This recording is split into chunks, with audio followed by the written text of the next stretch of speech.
बिस्मिल्लाहिर्रहमानिर्रहीम। मैं हूं मोहम्मद आसिफ चौधरी और आजकल हमारी इनकम टैक्स रिटर्न 2025 पे जो लेक्चर की सीरीज़ चल रही हैं उसमें आज हम डिस्कस करेंगे capital gain and other sources. क्योंकि पहली रिटर्न्स में हमने एम्प्लॉयमेंट के बारे में कर लिया डिस्कस पहले लेक्चर्स में, फिर प्रॉपर्टी के बारे में भी कर लिया, बिजनेस के बारे में भी कर लिया।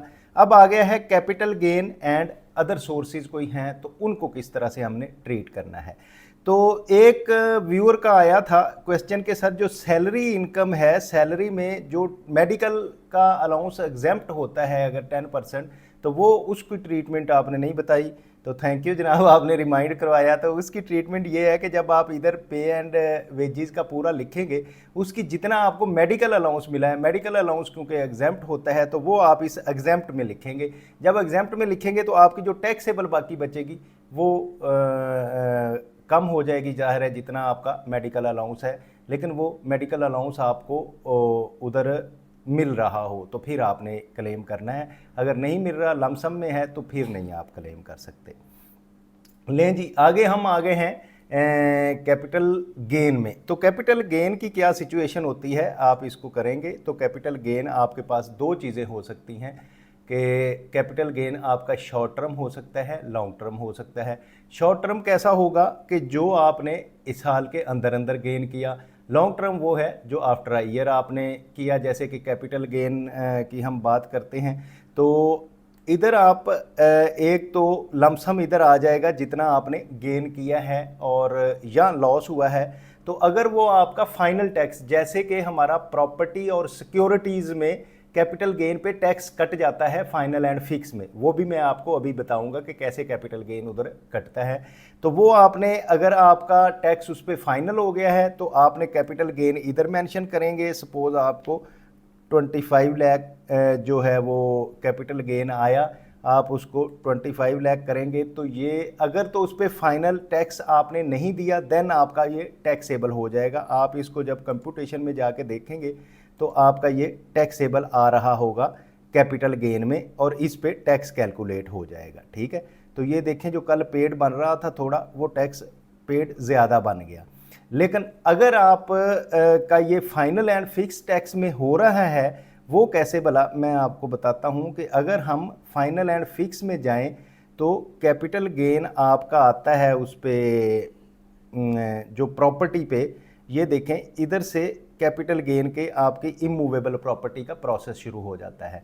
तो उसमें कैसे कैपिटल गेन, सपोज आपने प्रॉपर्टी जो है वो विद इन 1 ईयर अगर आपने बेच दी तो इधर आप इसको मेंशन करेंगे कि क्या था आपका, प्लॉट था, फ्लैट था, कंस्ट्रक्शन थी, जो भी है। हम सपोज करते हैं कि फ्लैट था, ठीक है, फ्लैट सॉरी प्लॉट था, तो प्लॉट में आपने उसका 1 2 3 नंबर कोई दिया और उसके बारे में लिख दिया, उसका एड्रेस दिया कि कहाँ का था। तो ये आपके पास एक टैब खुल जाएगी और इसमें आपने जो उधर हमने 25 लाख लिखा है, वो 25 लाख जब इधर हम लिखेंगे तो इस पे टैक्स हमारा वो ऑलमोस्ट 15% जो है वो टैक्स कैलकुलेट कर देगा।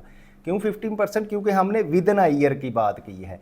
अगर हम बात करते कि 1 साल बाद 1 ईयर गुजर गया लेकिन 2 साल नहीं गुजरे, 2 साल गुजर गया लेकिन 3 नहीं गुजरे, 3 गुजर गए, 4 नहीं गुजरे, 5, अगर यही बात हमारी 6 आफ्टर अ 6 ईयर होती कि 6 साल गुजर गए हैं और 6 साल के बाद क्या उसका टैक्स का ईयर होगा, तो उस पर कोई टैक्स वो कैलकुलेट सिस्टम ना करता।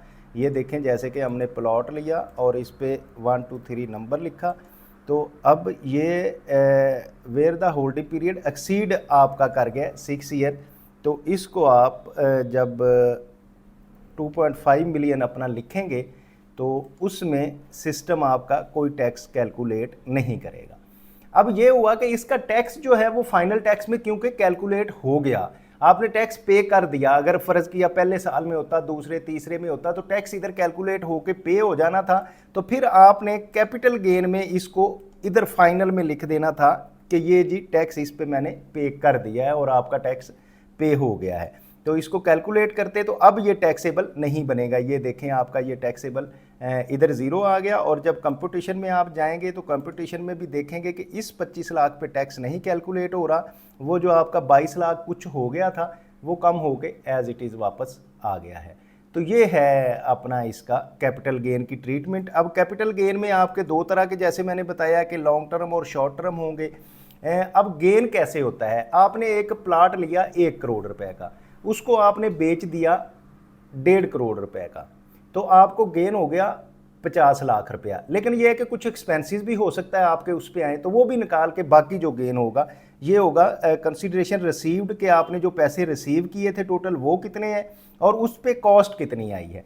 फ़र्ज़ किया जिसकी हम 25 लाख कर रहे हैं, हमने ये कहा था कि ये हमने जी 50 लाख का प्लॉट लिया था, 50 लाख का हमारा प्लॉट बिका है, लेकिन हमने लिया था 25 लाख का। ठीक है, तो इसमें आपको जो कैपिटल गेन आएगा वो आपका हो जाएगा 25 लाख, ये हम उधर ले गए हैं। ठीक है, तो इसी तरह शॉर्ट टर्म के बारे में भी है, वो भी आपका इधर बताया गया है कि कंसिडरेशन कितनी रिसीव की आपने और कितनी पे आपने कितनी कॉस्ट आई, दोनों का जो फ़र्क होगा वो कैपिटल गेन में उधर आपका आ जाएगा। अच्छा, ये तो हो गया, ये फाइनल का भी मैंने आपको बता दिया कि जिसका टैक्स आप फाइनल एंड फिक्स में दे आए हैं। ये जैसे कि हमने अभी प्रॉपर्टी की बात की थी और फाइनल और फिक्स में हमने इसका टैक्स पे कर दिया था, ये 25 लाख में आ गया। इसमें एक चीज़ ये देखने वाली होगी कि आपने जिस साल में ख़रीदा, अगर तो आप उसी साल बेचेंगे तो आपको 15% टैक्स देना पड़ेगा। लेकिन अगर आपने प्रॉपर्टी वो ख़रीदी है जुलाई 2024 के बाद, तो फिर उस पर स्टेट 15% ही कैपिटल गेन टैक्स रहेगा। ठीक है, लेकिन अगर जुलाई से पहले की खरीदी है तो फिर उसके लिए फ़र्क है कि जो आपका 15% है, मकान अगर है तो 4 साल में, और अगर प्लॉट है तो 6 साल में वो कंज्यूम होगा। उसके अगर तो आपका है मकान तो वो 3 पॉइंट कुछ % जो है ना हर साल काट के 4 साल में ख़त्म हो जाएगा, और अगर प्लॉट है तो वो 2.5% हर साल कम होता जाएगा, पहले में 15, दूसरे में 12.5, तीसरे में 10, इस तरह से 6 साल बाद वो ख़त्म हो जाएगा। अब आते हैं बात के कैपिटल गेन ऑन सिक्योरिटीज़ की बात करें हैं, where security was acquired before July, prior to July के अगर है, तो इनमें भी जो आपको गेन आता है कैपिटल गेन, आपने कोई सिक्योरिटीज़ बेची, आपने ख़रीदी थी फ़र्ज़ किया 1 करोड़ की, अब आप जब बेच रहे हैं तो 2 करोड़ की हो गई हैं, तो फिर उस पे आपको जो गेन आया है वो 1 और 2 का जो फ़र्क होगा वो आपका कैपिटल गेन होगा। तो इसी तरह वो आप कैपिटल गेन इनका भी उधर डाल लेंगे, तो इस तरह से आपका टोटल कैपिटल गेन का अफेक्ट हो जाएगा। अच्छा, एक और बात है, बहुत सारे लोग ऐसे करते हैं, अगर हम वेल्थ स्टेटमेंट में जाएं तो वेल्थ स्टेटमेंट में रिकॉन्सिलेशन ऑफ एसेट, आज एक व्यूअर का ये आ रहा था, सर मुझे फॉरेन रेमिटेंस की नहीं मिल रही, साथ उस पर हम आए हैं, तो मैंने कहा बता दूं, ये फॉरेन रेमिटेंस ये है भाई, कैपिटल एसेट्स के जब आप खोलेंगे ये है वेल्थ स्टेटमेंट, और वेल्थ स्टेटमेंट में रिकॉन्सिलेशन ऑफ नेट एसेट का जब आप खोलेंगे तो उसमें ये फॉरेन रेमिटेंस आ रही है। अच्छा, मैंने ये क्यों खोला, ये इधर आ रहा है gain on disposal of asset excluding capital gain on immovable property. कुछ लोग ऐसा करते हैं कि जो प्रॉपर्टी का गेन है वो भी इधर डाल देते हैं, तो वो पीछे से उधर से नहीं लेके आते, इधर डाल देते हैं। नहीं, ये गलत है। इसमें बकायदा उन्होंने लिखा हुआ है कि कैपिटल गेन ऑन प्रॉपर्टी जो है वो आपका गेन नहीं है, वो इधर नहीं आपने मेंशन करना। ठीक है, इधर आपने वो मेंशन करना है जो आपके पास ऑलरेडी एसेट्स अवेलेबल थे। सपोज जैसे आपकी गाड़ी है, गाड़ी आपने ली थी फ़र्ज़ किया 25 लाख की, और आपने 3, 4, 5, 6 साल इस्तेमाल की और वो आपकी बिक गई 30 लाख की, तो उसमें जो गेन आया है वो आप इधर लिखेंगे। इसी तरह आपके जो एसेट्स हैं आपके, बाकी उसमें कोई बेच के कोई गेन आया है तो उसको आप इधर लिखेंगे। ठीक है, तो कैपिटल गेन जो है इसको इनकम में ट्रीट करना है, और वेल्थ स्टेटमेंट में जो है वो प्रॉपर्टी का आपने नहीं लिखना। प्रॉपर्टी का बकायदा ये जो मैंने आपको फाइनल एंड फिक्स में 1, 2, 3, 4, 5, 6 साल की तरतीब बताई है उसके मुताबिक आपने लिखना है। तो ये हमारा हो गया भाईजान आज कैपिटल गेन। और कैपिटल गेन के बाद हमारे आते हैं अदर सोर्सेज। ये क्योंकि 2 छोटे टॉपिक थे तो मैंने कहा इसमें आपको दोनों ही एक्सप्लेन कर दूं। तो दूसरा जो टॉपिक है इसमें है yield on Behbood certificate, pensioner benefit account and Shuhada family benefit account. अब इसमें यह है कि मोस्ट ऑफ द पीपल्स का ख्याल है कि नहीं, ये जब हम शहीद वाले या ये बहबूद सर्टिफिकेट है इन पे टैक्स नहीं लगता। नहीं, इस पे नॉर्मल रेट पे तो नहीं लगता, लेकिन जब इसका प्रॉफिट 6 लाख से क्रॉस कर जाता है देन आपको इस पे टैक्स लगता है। वो रेट गो के कम है, 5% है। लेकिन वो टैक्स पे रेट लगता है। अगर आप इधर लिखेंगे तो वो ये आपको फाइनल में नहीं लिखने देगा सिस्टम ना, फाइनल में इसलिए नहीं लिखने देगा कि उस पर टैक्स कैलकुलेट करना है सिस्टम ने, सिस्टम कैलकुलेट करेगा तो वो फिर आपका आ जाएगा। इसी तरह आपको रॉयल्टी मिल रही है, तो रॉयल्टी पे आपने जितनी आपने बुक लिखी है उसकी रॉयल्टी आपके पास आ गई, अगर तो वो टैक्स काट के मिली है तो फिर आप फाइनल टैक्स में साथ लिख देंगे। फ़र्ज़ किया आपको 3 लाख रुपया रॉयल्टी मिली है और उसका अगर तो टैक्स कट गया आपका, पहले टैक्स काट के मिली है तो फिर 3 लाख इधर भी लिख देंगे। अगर ऐसा नहीं है कि उसकी रॉयल्टी पे आपका टैक्स नहीं कटा तो फिर ये नहीं लिखेंगे, वो टोटल टैक्सेबल में आ जाएगी, उसमें आ जाएगा। इसी तरह प्रॉफिट ऑन डेट है, प्रॉफिट ऑन डेट में आपको पता है कि बैंक टैक्स काट के ही आपको पैसा देते हैं, तो वो 5 लाख आपने इधर लिखा और जाके उधर भी आपने प्रॉफिट ऑन डेट में जब आपका आया होगा एडजस्टेबल में या फाइनल टैक्स में, तो वो ऑटो उधर से एडजस्ट हो जाएगा, उसमें टैक्सेबल नहीं बनेगा। इसी तरह लोन ऑन कैश अगर आपने किया है या कोई और रिसीट्स हैं जो आपको इनकम की शक्ल में आ रही हैं लेकिन इनमें से किसी में अवेलेबल नहीं है, वो कर लें। या फिर ग्राउंड रेंट है जो कि मैंने प्रॉपर्टी में भी आपको बताया था। उसके बाद रेंट फ्रॉम सब lease of the land of the building, जहाँ आपने लीज ली और उसको आगे सब लीज कर दिया है, उसकी अगर इनकम आ रही है तो वो इधर मेंशन करेंगे। इसी तरह rent on lease of the building with plant and machinery के साथ अगर आप, ऐसा एक जो प्रॉपर्टी के हेड में सिर्फ वो आता है रेंट जो आपने सिर्फ बिल्डिंग का लेना होता है या उस जगह का लेना है। लेकिन ऐसा है कि आप फैक्ट्री चला रहे थे, अब आपका मूड नहीं है, आप बाहर जा रहे हैं, आपने फैक्ट्री पूरी दे दी है, अब वो पूरी फैक्ट्री जिसमें मशीनरी भी लगी है, प्लांट भी लगा है, तो वो हर चीज़ उसमें अवेलेबल है, तो आपकी मशीनरी के उसको फिर रेंटल इनकम नहीं कहेंगे, उसको फिर आपने लीज पे दिया है तो वो अदर सोर्स में इस जगह आएगी, ठीक है, उसको प्रॉपर्टी वाली ट्रीटमेंट नहीं होगी। इसी तरह पेंशन एंड एन्युटी, जो पेंशनर हजरात हैं उनकी पेंशन, और पेंशन क्योंकि टैक्स से एग्जेम्प्ट होती है, अगले साल में अब जब आएगी तो उसमें 1 करोड़ रुपए से ज़्यादा का टैक्सेबल होगा, लेकिन इस साल जो 25 की आप रिटर्न करेंगे इसमें एग्जेम्प्ट है तो वो एग्जेम्प्ट में आप डालेंगे। इसी तरह कोई और अदर डिडक्शन है तो वो इसमें आप करने के बाद अपना रिटर्न जो है वो आपकी कंप्लीट हो चुकी होगी, और रिटर्न कंप्लीट करने के बाद आप अपनी रिटर्न फाइल कर सकते हैं। इसके बाद 2 सोर्सेज और हैं, एक सोर्स है फॉरेन सोर्स। मतलब फॉरेन सोर्स में क्या है कि अगर आप फॉरेन में आपकी कोई इनकम या लॉस आया, आपको, आप इधर बैठे हुए थे, रेजिडेंट थे, देन आपका फॉरेन में कोई बिजनेस चल रहा था, उससे प्रॉफिट एंड लॉस आया, तो वो आपको टैक्स देना पड़ेगा, टैक्सेबल है। लेकिन आप अगर नॉन रेजिडेंट है, बाहर ही बैठे हुए हैं और बाहर से ही आपको कोई प्रॉफिट एंड लॉस आ रहा है, तो वो एग्जेम्प्ट है। दूसरी सिचुएशन ये है कि जो इंटरनेशनल ट्रीटीज़ हैं जिनके मुताबिक ये है कि अगर आपका टैक्स फॉरेन में, आप इंग्लैंड में आपका कोई बिजनेस था, इंग्लैंड में आपने जब रिटर्न फाइल की तो आपका टैक्स कट गया, अब टैक्स कट के जब इधर आया है तो फिर डबल टैक्सेशन उससे नहीं होगी, एक जो आपका टैक्स कटा है वही टैक्स आप पे करेंगे और इधर वो आप एग्जेम्प्ट और फाइनल में लिखेंगे। सपोज आपको 1 लाख रुपया उधर से आया था और यूके गवर्नमेंट ने आपका टैक्स काट लिया, यूके गवर्नमेंट ने अगर टैक्स काट लिया तो देन वो आपके लिए एग्जेम्प्ट होगा, फिर आप इधर ऐसे ही एग्जेम्प्ट कर लेंगे। लेकिन अगर ऐसा है कि नहीं, यूके गवर्नमेंट ने नहीं आपका टैक्स काटा, तो फिर आप इधर रेजिडेंट हैं और यूके गवर्नमेंट ने आपका टैक्स भी नहीं काटा, तो देन आपको टैक्स देना पड़ेगा इधर। लेकिन अगर नॉन रेजिडेंट है तो फिर नॉन रेजिडेंट का नहीं होगा। इसी तरह ये फॉरेन का जो भी आपका बिजनेस है, गेन है, अदर सोर्सेज हैं, तो वो सारी इनकम्स को आप इसी तरह ट्रीट करेंगे। उसके बाद आ जाती है एग्रीकल्चर इनकम।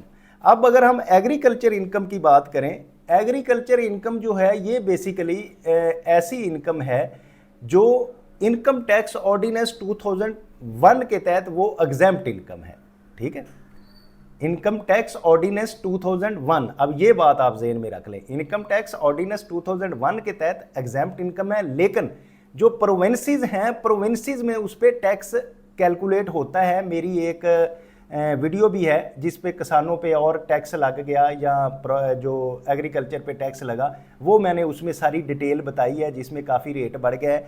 तो आपने अब एहतियात से इधर टैक्स डालना है, इनकम डालनी है, क्योंकि आपकी इधर से ही उठा के तो वो जो मुतलका तहसील में चली जाएगी, क्योंकि इसमें एक अब ऐड हुई है, जब आप एग्रीकल्चर इनकम ऐड करने लगेंगे तो आप पहले तो सिंपली इधर पुट कर देते थे, लेकिन अब ऐसा नहीं होता। अब आप खोलते हैं तो ये टैब आपके सामने आ जाती है कि कौन से प्रोविंस का है। लें जी, फ़र्ज़ किया पंजाब का किया आपने, अब इसमें आपसे पूछता है कि कौन सी तहसील है, क्योंकि तहसील लेवल पे उसको करने के लिए दिया गया है कि आपने ये देखे, जैसे चिश्तिया, हरुणाबाद, आ रहा है, मिंचनाबाद आ रहा है, अहमदपुर ईस्ट आ रहा है, हासलपुर आ रहा है, ये सारी वो तरतीब से तहसीलें दी हुई हैं। वो तहसीलों क्यों दी हुई हैं, ये जैसे कि चन्योट का हमने करके सबमिट कर दिया, इसलिए कि वो उस तहसील के जो रेवेन्यू ऑफिसर है उसके पास वो डिटेल जाएगी कि क्या इतना एग्रीकल्चर इनकम इन्होंने इस पे टैक्स दिया हुआ है। अगर तो आपने टैक्स दिया होगा तो देन ठीक है, अगर नहीं दिया होगा तो फिर आपको वो रेवेन्यू डिपार्टमेंट जो है, पंजाब रेवेन्यू डिपार्टमेंट अगर पंजाब में है तो वो आपसे टैक्स कलेक्ट करेगा, जो कि अब काफ़ी बढ़ गया है। इस पे आप एक मेरी वीडियो है कि एग्रीकल्चर पे इनकम टैक्स प्रोविंसेस ने कितना बढ़ा दिया है। पहले जैसे कि होता था 8 लाख तक 1,000 रुपया होता था, 12 लाख तक 2,000 रुपया होता था, लेकिन अब ये है कि 6 लाख तक तो एग्जाम्प्ट है, उस पर कोई टैक्स नहीं। 6 लाख के ऊपर उन्होंने 5% कर दिया है, यानी कि 12 लाख तक आप जाएंगे तो 90,000 रुपया टैक्स अब बन जाएगा। और फिर उस पर वो सारी डिटेल उस वीडियो में दी हुई है, आप वो वीडियो भी देख सकते हैं। तो आपको फिर इधर एग्रीकल्चर इनकम और फॉरेन इनकम ये भी सारे आपके हो गए। अब जब आप सारे इनमें डाल लेंगे, फ़र्ज़ किया हमने इधर पंजाब में ये डाला कि 3 लाख रुपया हमें इधर से आ रहा है, और आपने कहा जी 3 लाख रुपया एग्जाम्प्ट है मेरा, क्योंकि इनकम टैक्स ऑर्डिनेंस 2001 के तहत ये एग्जाम्प्ट ही है। तो आप इसको जब कैलकुलेट करेंगे तो आप पे कोई सिस्टम टैक्स और ऐड नहीं करेगा। आप जाके कंप्यूटेशन में चेक करेंगे तो कंप्यूटेशन में ये देखें कि ये एग्रीकल्चर इनकम पे आप पे टैक्स नहीं लगा। ये फॉरेन इनकम भी हमने कहा था कि हमने उधर टैक्स क्योंकि पे कर दिया है, इसलिए आपको फॉरेन इनकम पे भी टैक्स नहीं लगेगा।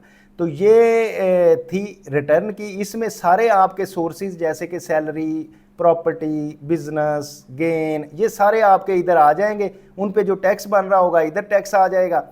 ये टैक्स कैलकुलेट हो रहा है। इसमें अगर आपका कोई विद हेल्ड हुआ है टैक्स, ऑलरेडी आपने पे किया है, तो वो ऑलरेडी इधर आ रहा होगा। बाकी टैक्स आप इधर प्रिंट करेंगे PSID और उस पर करके तो आप टैक्स पे कर देंगे। तो फिर मैंने आपको वेल्थ स्टेटमेंट का बताया था। रिकॉन्सिलेशन में जब आप जाएंगे तो आपने इधर 3 हेड हैं, उनको याद से नॉर्मल, एग्जाम्प्ट और फाइनल टैक्स है, वो तीनों को आपने इधर लेके आना है। फिर आपको अगर कोई फॉरेन रेमिटेंस है, इनहेरिटेंस है, गिफ्ट है, वो भी आपके इनफ्लो में आ जाएंगे। गेन ऑन कोई एसेट आपने डिस्पोज ऑफ किया है, उस पर गेन आया है, या इस तरह के। और इसी तरह आपका आउटफ्लो भी होगा, तो आउटफ्लो भी जो है ना वो आपका बाहर चला जाएगा। तो इस तरह से आप टोटल जो है ना ये अपनी रिटर्न बनाएंगे। अब अनरिकॉन्साइल अमाउंट जो आएगी वो ये होगी कि अगर आपकी ज़्यादा बढ़ रही है तो वो अमाउंट को या तो आप पर्सनल एक्सपेंसेस में ऐड करेंगे, ये पर्सनल एक्सपेंसेस हैं जिनमें आप ऐड कर देंगे। अगर इससे बच गई है तो फिर उसका कोई आप एसेट ले लेंगे, तो वो एसेट और लाइबिलिटी सेक्शन में आ गया है। और अगर आपका कम हो गया तो आपको उधार लेना पड़ेगा, वो लाइबिलिटी में आएगा। तो मेरा ख्याल है कि अब सारे हेड जो हैं हमने इनकम टैक्स रिटर्न के वो सारे कंप्लीटली डिस्कस कर लिए हैं, और जो जो आपकी क्वेरीज आई थी आज तक वो भी मैंने सारी आपको बता दी हैं। जहाँ तो वो कमेंट बॉक्स में ही सारे बता दिए हैं, कुछ जो है इधर सबके सामने बता दिए हैं, ताकि आपको बाकी लोगों को भी इसका इस्तेफादा हो। तो इसके बावजूद अगर आपको कोई प्रॉब्लम हो तो आप ज़रूर कमेंट बॉक्स में कमेंट कीजिएगा। जैसे अगर लर्निंग कर रहे हैं आप, और फिर यकीनन आप इसको आगे शेयर, लाइक और सब्सक्राइब भी कर रहे होंगे ताकि बाकी लोग भी इससे लर्निंग करें। तो उम्मीद है आप लर्निंग करने रहेंगे, क्योंकि हमारा मकसद जो है लर्निंग है। Thank you very much, have a nice day.